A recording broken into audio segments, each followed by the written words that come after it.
नमस्कार दोस्तों और जय हिंद दोस्तों। आज के वीडियो में हम पढ़ेंगे ऊ और ऊ की मात्रा के बारे में विस्तार से जानेंगे। इनका प्रयोग कैसे करते हैं और इनकी मात्राओं से किस तरह के नए शब्द बनते हैं। दोस्तों मेरे वीडियो को अंत तक जरूर देखिएगा ताकि आप ऊ और ऊ की मात्रा लगाने में किसी प्रकार की गलती ना कर सके।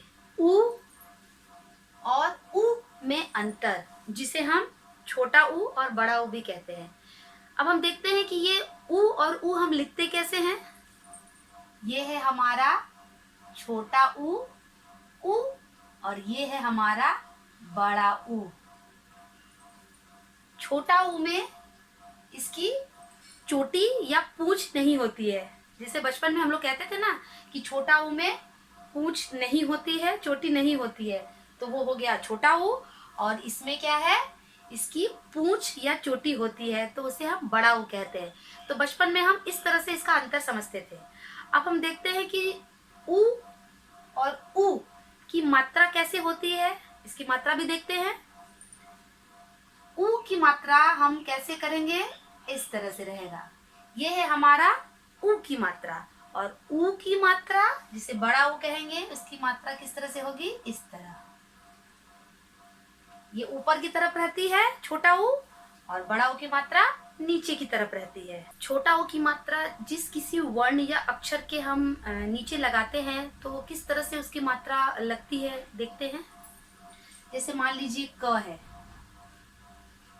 क वर्ण के नीचे हम छोटा ऊ की मात्रा लगाएंगे तो ये मात्रा घूमकर क वर्ण के पास तक जाएगी। ये मात्रा घूमकर क वर्ण के बिल्कुल करीब तक जाएगी, पास तक जाएगी। लेकिन अगर हम यही मात्रा, मान लीजिए क है, क में अगर बड़ा ऊ की मात्रा लगाएंगे तो ये मात्रा क के नीचे लग कर ये क से दूर चली जाएगी। ठीक है, ये मात्रा छोटा ऊ की मात्रा शब्द के या वर्ण के करीब रहती है, पास में रहती है, और बड़ा ऊ की मात्रा उससे दूर रहती है। तो देखते हैं किसी और वर्ण के साथ लगाकर। मान लीजिए ख है, ख वर्ण के साथ छोटा ऊ की मात्रा हम लगाएंगे तो ये शब्द के बिल्कुल पास तक रहेगी। अब मान लीजिए बड़ा ऊ की मात्रा हम लगाएंगे, ख के नीचे लगाएंगे तो ये वर्ण से दूर चली जाएगी। उसी प्रकार मान लीजिए च है, च वर्ण के नीचे हम छोटा ऊ की मात्रा लगाएंगे तो ये शब्द के बिल्कुल पास तक जाएगी। उसी प्रकार बड़ा ऊ की मात्रा अगर हम लगाएंगे च वर्ण के नीचे तो ये इससे दूर चली जाएगी। तो इस तरह से हम छोटा ऊ की मात्रा, बड़ा ऊ की मात्रा का प्रयोग करते हैं। छोटा ऊ की मात्रा में हम कम समय लगाते हैं और इसकी आवाज भी धीरे निकलती है। जैसे मान लीजिए प में हम छोटा ऊ की मात्रा लगाएंगे तो क्या इसका उच्चारण होगा पू। इसमें समय भी कम लगता है और इसकी आवाज भी धीरे निकलती है। अब हम मान लीजिए प वर्ण में बड़ा ऊ की मात्रा लगाएंगे तो इसका आवाज कैसे निकलेगा, इसका उच्चारण पू। इसमें ज्यादा समय भी लगता है और इसका आवाज तेज भी निकलता है। और बड़ा ऊ की मात्रा हर व्यंजन के आवाज को भी बड़ा कर देती है। जैसे छोटा ऊ की मात्रा में कम समय पू, और बड़ा ऊ की मात्रा में पू, मतलब इसके व्यंजन की आवाज को भी हमने बड़ा कर दिया। और मान लीजिए जैसे ब है, ब वर्ण के नीचे अगर हम छोटा ऊ की मात्रा लगाएंगे तो इसकी आवाज कैसे निकलेगी, इसका उच्चारण कैसा होगा, बू, मतलब कम समय लगा, इसकी आवाज धीरे से निकलती है। और इसी ब वर्ण के नीचे अगर हम बड़ा ऊ की मात्रा लगा देंगे तो इसकी आवाज कैसे निकलेगी, बू, मतलब तेज निकलेगी।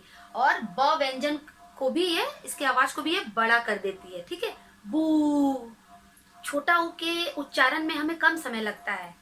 मान लीजिए अगर इसके उच्चारण में हमें 1 सेकंड लग रहा है बोलने में, पू, बू, तो अगर बड़ा ऊ हम बोलेंगे पू, बू, तो हो सकता है कि इसमें हमें इसका 2 गुना सेकंड लगे या डबल सेकंड, ज्यादा भी लग सकता है। अगर इसमें 1 सेकंड लगेगा तो उसमें हो सकता है कि हमें 2 सेकंड लगे।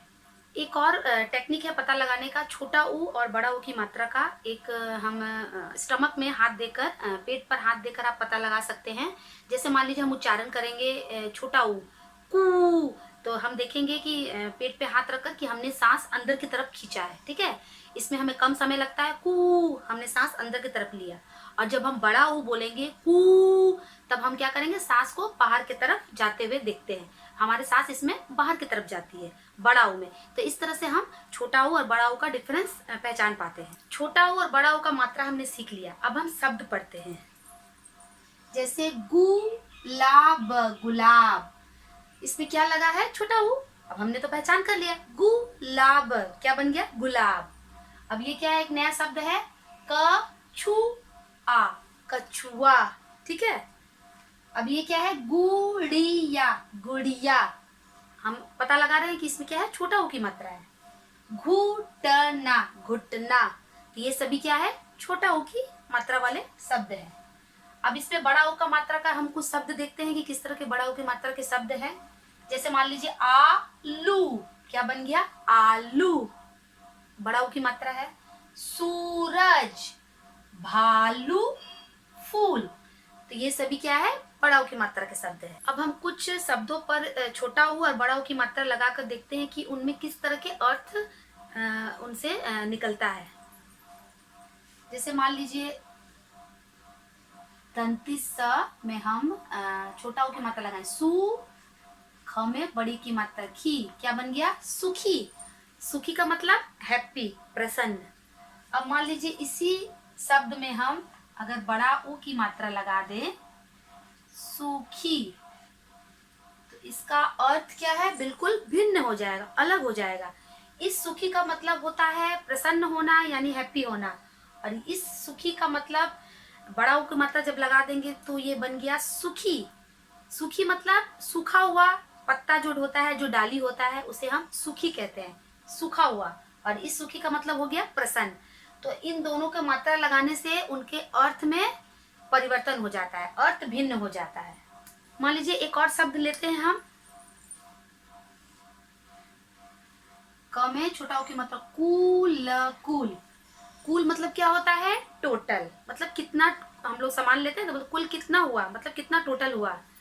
और एक कुल का मतलब होता है वंश, ठीक है।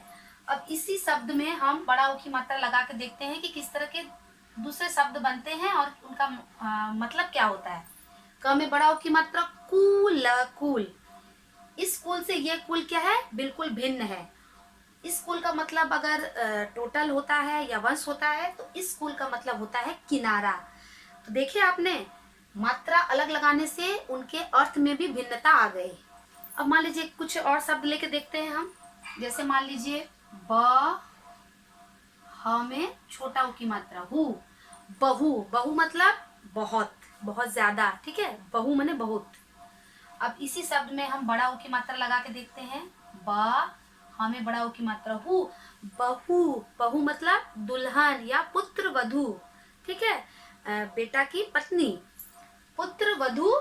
या और इस बहु का मतलब हो गया है बहुत। तो हम मात्रा अलग अलग लगा रहे हैं तो उनका क्या है, उनका अर्थ भी अलग अलग निकल रहा है। अगर हम छोटा ऊ की मात्रा लगा रहे हैं तो उसका अर्थ निकलता है बहु मतलब बहुत।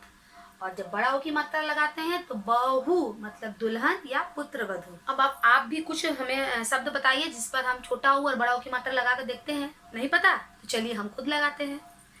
मान लीजिए दंती स में छोटा ऊ की मात्रा सूत, सूत। सूत मतलब क्या होता है, सूत मतलब बेटा या पुत्र। अब इसी शब्द में हम बड़ा ऊ की मात्रा लगाएंगे तो देखते हैं कि किस तरह के अर्थ निकलते हैं। सूत, सूत, इससे ये बिल्कुल अलग हो गया। इस सूत का मतलब होता है पुत्र या बेटा, और बड़ा ऊ की मात्रा लगा देंगे तो क्या हो जाएगा, सूत, सूत। तो इसका अर्थ क्या होगा, सूत मतलब धागा। इनकी मात्रा प्रयोग करने से जो गलती होती है उससे सारा का सारा शब्द ही बदल जाता है। आशा करती हूँ कि आपको ऊ और ऊ में अंतर अच्छी तरह से समझ में आ गया होगा। आप आगे से इस तरह की गलती नहीं करेंगे। तो मिलते हैं अपने आने वाले नेक्स्ट वीडियो में दूसरी मात्रा के साथ। तब तक के लिए धन्यवाद।